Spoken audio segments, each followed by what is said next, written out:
Hello friends, വണ്ടി Tata മാൻസയാണ്. 2009 model വണ്ടിയാണ്. ഇതിൽ കംപ്ലൈൻ്റ് എന്ന് പറഞ്ഞു കഴിഞ്ഞാൽ നമ്മൾ വണ്ടി റണ്ണിങ്ങിൽ റഫ് റോഡിലും അതുപോലെ ചെറിയ കട്ട് റോഡാണെന്നുണ്ടെങ്കിലും ചെറിയൊരു ആഞ്ചൽ വണ്ടി ഇളക്കം കളയാലും ബാക്കിൽ നിന്ന് ഒരു കിടുകിടുന്ന ഒരു സൗണ്ട് ഉണ്ട്. എന്തോ ഒരു സാധനം കിടന്നടിക്കണ പോലെ കട കട കട കടാന്നൊരു സൗണ്ട് ഇതിനകത്ത് ബാക്കിൽ നിന്ന് വരുന്നുണ്ട്. റഫ് റോഡിൽ ഓടിക്കുമ്പോൾ അത് നല്ലോണം ഫീൽ ചെയ്യുന്നുണ്ട്. അത് ആൾ വേണമെന്നില്ല, ഒരു സിംഗിൾ ഡ്രൈവിങ്ങിലാണെങ്കിൽ ശരി, ഇനിയിപ്പോൾ ആളെ കയറ്റിയിട്ട് പോകുകയാണെങ്കിലും ശരി, ആ സെയിം സൗണ്ട് റിപ്പീറ്റ് വന്നുകൊണ്ടേ ഇരിക്കുന്നുണ്ട്. പടപടാന്ന് പറഞ്ഞാൽ അടിക്കുകയാണ് ബാക്കിൽ റൈറ്റ് സൈഡാണ് കൂടുതലായിട്ടും വരുന്നത്. പക്ഷേ കസ്റ്റമർ പറഞ്ഞാൽ ലെഫ്റ്റ് സൈഡിൽ നിന്നാണ്, പക്ഷേ റൈറ്റ് സൈഡിൽ നിന്നാണ് കൂടുതലായിട്ടും വരുന്നത്.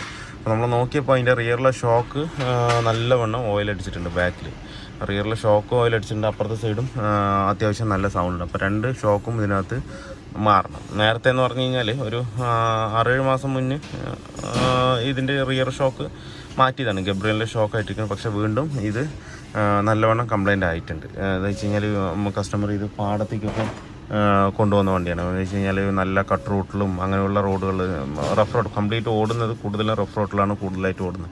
വണ്ടി ഏകദേശം 2,29,000 കിലോമീറ്റർ ഓടി, 2,30 ഓടിയിട്ടുണ്ട് വണ്ടി. അപ്പോൾ അത്യാവശ്യം നല്ല ഓട്ടോ ഉള്ള വണ്ടിയാണ്. അതുപോലെ തന്നെ മൊത്തം ഓടുന്നത് റഫ് റോഡിലാണ്. അതുകൊണ്ട് കൂടുതലും പെട്ടെന്ന് ഷോക്കുകൾക്ക് കംപ്ലയിൻറ്റ് വരാൻ ചാൻസ് കൂടുതലെന്ന് വെച്ച് കഴിഞ്ഞാൽ അത്രയും ആക്ഷൻ കടകട. ഇതിപ്പോൾ നമ്മൾ ചെറിയൊരു കട്ടൊക്കെ ഇങ്ങനെ കയറി ഇറങ്ങണമെന്നുണ്ടെങ്കിലൊക്കെ ലൈഫ് വരും. ഇത് പെട്ടെന്ന് പടപടാന്ന് അടിക്കുമ്പോൾ ഷോക്കിന് കൂടുതലും ബുദ്ധിമുട്ട് വരാൻ ചാൻസ് കൂടുതലാണ്. അപ്പോൾ റിയറിലെ ഷോക്ക് എന്തായാലും ഇപ്പോൾ കംപ്ലീറ്റ് പോയിട്ടുണ്ട്. നമുക്ക് നോക്കാം. ഫ്രണ്ടിൽ വലിയ സൗണ്ട് കാണുന്നില്ല, ബാക്കിൽ മാത്രമാണ് സൗണ്ട് വരുന്നത്. വേറെ ബാക്കിൽ ഇനിയിപ്പോൾ ഇതിനകത്ത് വേറെ പ്രത്യേകിച്ച് വരാനൊന്നുമില്ല. പിന്നെ ഒരു കോയിൽ സ്പ്രിങ്ങും ആക്സിലുമാണ് ഉള്ളത്. അതിലൊന്നും കംപ്ലയിൻറ്റ് വരാനില്ല. റിയർ ഷോക്കാണെന്നുണ്ടെങ്കിൽ നല്ലോണം ഓയിൽ അടിച്ചിട്ടുണ്ട്. അപ്പോൾ എന്തായാലും നമുക്ക് റിയർ ഷോക്ക് വന്നിട്ടുണ്ട്. റിയർ ഷോക്ക് നമുക്ക് ഇതിനകത്ത് മാറ്റാം. നമുക്ക് റിയർ ഷോക്കിൻ്റെ മൗണ്ടിങ് ബോൾട്ട് വരുന്നത് അതുപോലെ തന്നെ ബാക്കിൽ ഷോക്ക് കാണിച്ചു. എന്നാൽ ലെഫ്റ്റ് സൈഡ് റൈറ്റ് സൈഡിൽ ഷോക്ക് അത്യാവശ്യം ഓയിൽ അടിച്ചിട്ടുണ്ട്. ഇതിനകത്ത് ഇങ്ങനെയല്ല, ഓയിലടിച്ച് ലീക്കായിരിക്കും.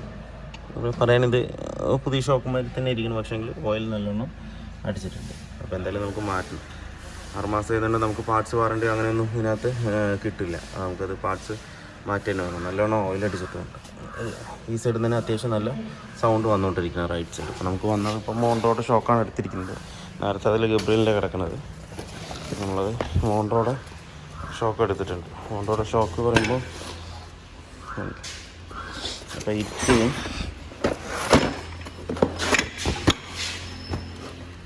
ഇതിനകത്ത് കൊടുത്തിട്ടില്ല.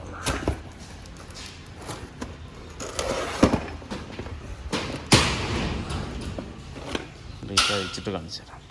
റേറ്റ് ഏകദേശം 1,682 MRP വരുന്നുണ്ട്. കുറവുണ്ടാവും, MRP വരുന്നുണ്ട്.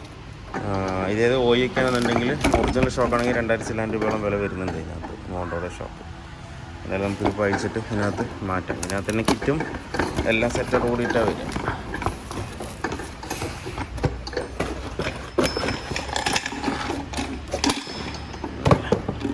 അങ്ങനെ കിറ്റും ഷോക്കും എല്ലാം കംപ്ലീറ്റ് ആയിട്ട് തന്നെ വരിക.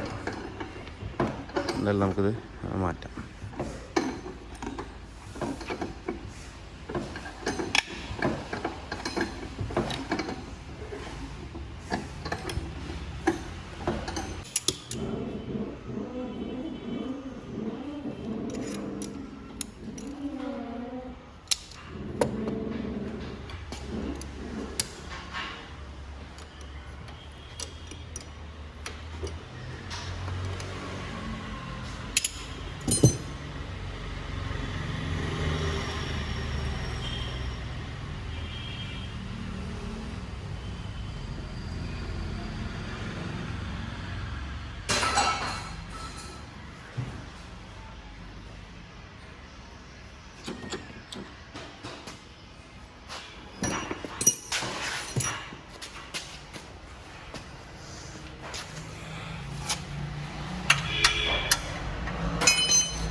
ഷോക്ക് വരുന്നത്.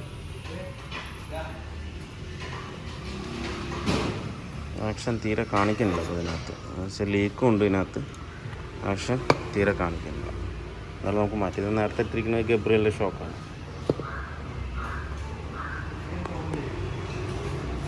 നമ്മുടെ വിസ്റ്റയുടെ വർക്ക് ഫുള്ളി കംപ്ലീറ്റ് ആയിട്ടുണ്ട്. ഇപ്പോൾ ആ ബാക്കിലെ സൗണ്ട് കംപ്ലീറ്റ് ആയിട്ട് സോൾവ് ആയിരുന്നു. നേരത്തെ ഇതുപോലുള്ള കട്ട് റോട്ടിൽ പോകുമ്പോൾ ബാക്കിൽ നിന്ന് കിടുകിടുകിടുകിടുകിടുകിടുകിടുകിടുന്ന് അടിച്ചുകൊണ്ടിരിക്കുകയായിരുന്നു ബാക്ക് സൈഡിൽ നിന്ന്. ആ സൗണ്ട് ഇപ്പോൾ കംപ്ലീറ്റ് ആയിട്ട് അറസ്റ്റ് ആയിട്ടുണ്ട്.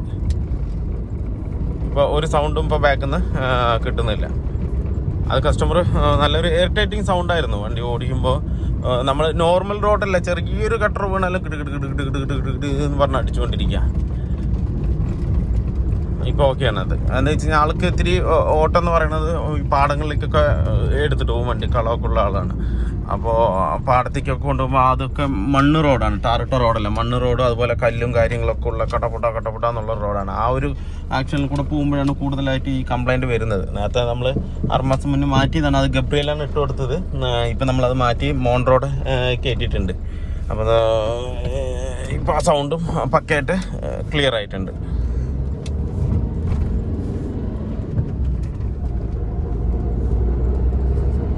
അത്രേ ഉള്ളൂ. പിന്നെ വേറൊരു കംപ്ലൈൻറ്റ് കസ്റ്റമർക്ക് ഉണ്ടായിരുന്നത്, റേഡിയേറ്ററിലെ വെള്ളം ഫുള്ളായിട്ട് ഡ്രെയിനായി പോകണമെന്നാണ് കംപ്ലൈൻറ്റ് ഉണ്ടായിരുന്നത്. അത് റേഡിയേറ്ററിൻ്റെ ക്യാപ്പിൻ്റെ കംപ്ലൈൻ്റ് ആയിരുന്നു. ക്യാപ്പ് സ്റ്റക്കായിട്ട് അത് ക്യാപ്പിൽ കൂടെ വെള്ളം ഫുള്ളായിട്ട് ഇങ്ങോട്ട് പുറത്തേക്ക് തള്ളുമായിരുന്നു കംപ്ലൈൻറ്റ്. അപ്പോൾ നമ്മൾ അതിൻ്റെ റേഡിയേറ്ററിൻ്റെ ക്യാപ്പും ഇതിനകത്ത് മാറ്റി കൊടുത്തിട്ടുണ്ട്. പിന്നെ ലൈറ്റുകളെല്ലാം നോക്കാൻ പറഞ്ഞിട്ടുണ്ട്. നമുക്ക് പാർക്ക് ലൈറ്റും ബ്രേക്ക് ലൈറ്റും കാര്യങ്ങളൊക്കെ ഏതൊക്കെയോ കത്തുന്നില്ല. അപ്പോൾ അതും കംപ്ലൈൻറ്റ് ഉണ്ട്. അപ്പോൾ അതും നോക്കിയിട്ട് ഇനി നമുക്ക് ക്ലിയർ ചെയ്ത് കൊടുക്കാനുണ്ട്. മാറ്റി വെള്ളത്തിൻ്റെ ലീക്ക് റേഡിയേറ്റർ ക്യാപ്പ് മാറ്റിയപ്പോൾ തന്നെ കംപ്ലൈൻറ്റ് സോൾവ് ചെയ്തിട്ടുണ്ട്. നേരത്തെ ടെമ്പറേച്ചർ കയറി ഓവർ ഹീറ്റ് ആകായിരുന്നു. വെള്ളം മൊത്തം കംപ്ലീറ്റ് പോയി കഴിഞ്ഞ് കഴിഞ്ഞാൽ തെർമോസ്റ്റാറ്റ് വാൾവിലേക്ക് വെള്ളം ഇല്ലയെന്ന് പറഞ്ഞു കഴിഞ്ഞാൽ ചൂട് എത്രയാണെന്നുള്ള കാര്യം നമുക്ക് കറക്റ്റായിട്ട് അറിയാൻ പറ്റില്ല. ഇവിടെ മീറ്ററിൽ കൂളെന്ന് കാണിക്കുകയും ചെയ്യും. പക്ഷേങ്കിൽ അവിടെ മറ്റേ എന്താ പറയുക, ടെമ്പറേച്ചർ കയറുകയും ചെയ്യും. വെള്ളം ഇല്ലെന്നുണ്ടെങ്കിൽ തെർമോസ്റ്റാറ്റ് വാൾവിൽ വെള്ളം ടച്ച് ആയില്ല എന്നുണ്ടെങ്കിൽ അതിൻ്റെ തെർമോസ്റ്റാറ്റ് സ്വിച്ചിൽ ടച്ച് ആയില്ലെങ്കിൽ നമുക്ക് മീറ്ററിലൊന്നും കാണിക്കില്ല. റേഡിയേറ്ററിൻ്റെ ഫാനും വർക്ക് ചെയ്യില്ല. ടെമ്പറേച്ചർ കയറിക്കൊണ്ടേയിരിക്കും. അപ്പോൾ അത് മാറ്റിയപ്പോൾ അതും കൂടെ കംപ്ലൈൻറ്റ് സോൾവ് ആയിട്ടുണ്ട്. അപ്പോൾ വീഡിയോ എല്ലാവർക്കും ഇഷ്ടമായിരുന്നു ലൈക്ക് ചെയ്യുക, ഷെയർ ചെയ്യുക, അതുപോലെ തന്നെ സബ്സ്ക്രൈബ് ചെയ്യുക. സബ്സ്ക്രൈബ് ചെയ്യാതെ തന്നെ വീഡിയോ കാണുന്നെങ്കിലും സബ്സ്ക്രൈബ് ചെയ്ത് സപ്പോർട്ട് ചെയ്യുക. അപ്പോൾ മറ്റൊരു വീഡിയോയിലേക്ക് കാണുന്നവരെല്ലാവർക്കും ബൈ.